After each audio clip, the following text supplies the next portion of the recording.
Honourable Anne Tolley.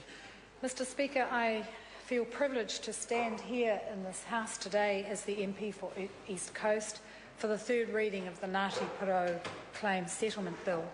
The territory covered by this bill is the area from the Potikirua Point to the place of the stone in the centre of the Turanga River, which runs through the centre of Gisborne and forms a large part of the diverse East Coast electorate.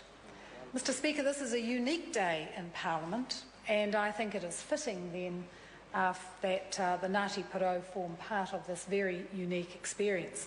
As I look around the galleries, I see many familiar faces who have made the trip down from Tairāwhiti to celebrate this third reading and the closure of one part of the Ngati Porou story today. Can I acknowledge Dr. Apirana Mahuika sitting up there? Can I acknowledge His Worship the Mayor Meng Foon? I see him in the gallery, and his councillor Bill Burdett. But there are many more up there, and of course they bring with them the spirits of those who have gone before, who would have loved to have been here today to celebrate the settlement of this Ngati Porou settlement bill. Mr Speaker, Ngati Porou is the second largest iwi in New Zealand with 72,000 members, 58 hapu and 48 marae, and they are spread far and wide. Many of them make it here to Parliament, and we are pleased to have them.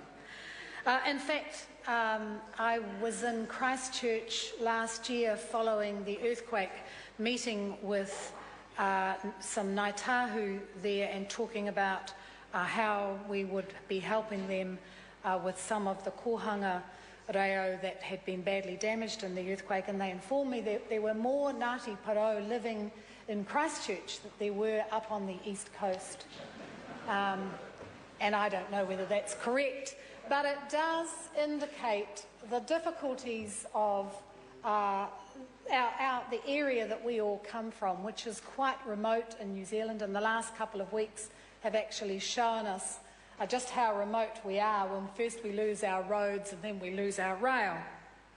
But actually I admire Ngati Porou for recognising that this disconnect between what could be a disconnect between some of their people, and of course the iwi themselves recognise ahi ka, the people that remain at home, and Ngati Porou kei te whenua, those who reside outside of the tribal lands and are seeking to make their way in the world.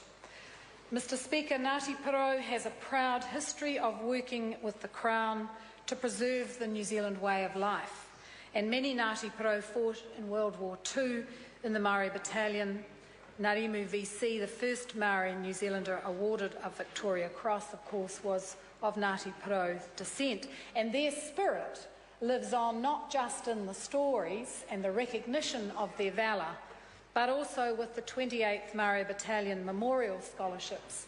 And I had the privilege to chair that for 3 years as the Minister of Education, and we worked hard to embody the mana and the tikanga despite some very rigid legislation. Mr Speaker, when I read this not insubstantial bill here on the table of the House, for me there is one or two paragraphs that stand out that I would like to read. The Crown acknowledges that despite Ngati Porou fulfilling its treaty obligations, the Crown has breached the Treaty of Waitangi and its principles in a number of respects. The Crown also acknowledges that despite Ngati Porou's significant contribution to New Zealand, it has failed to address the long-standing grievances of Ngati Porou in an appropriate manner, and that recognition of Ngati Porou grievances is long overdue. And for me, that embodied the work that has gone in over the years to bring us to this point.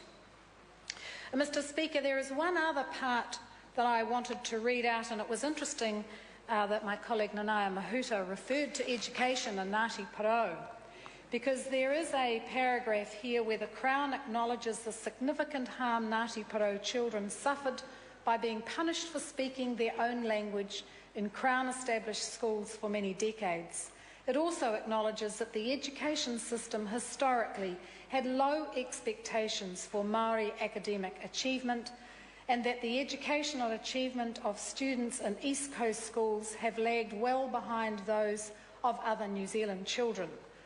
We all wish that that story could have changed throughout New Zealand, because I believe after 3 years as Minister of Education there still are low expectations for Māori children in our schools. However, I believe that education and what Ngati Porou have done with education reflects their long struggle, their long focus on the way ahead for their people. And in particular, can I acknowledge Dr. Apirana Mahuika, who I think is a great leader. He is a man who is constantly looking forward to how he can ensure that Ngati Porou people get the very best out of everything that modern New Zealand has to honour.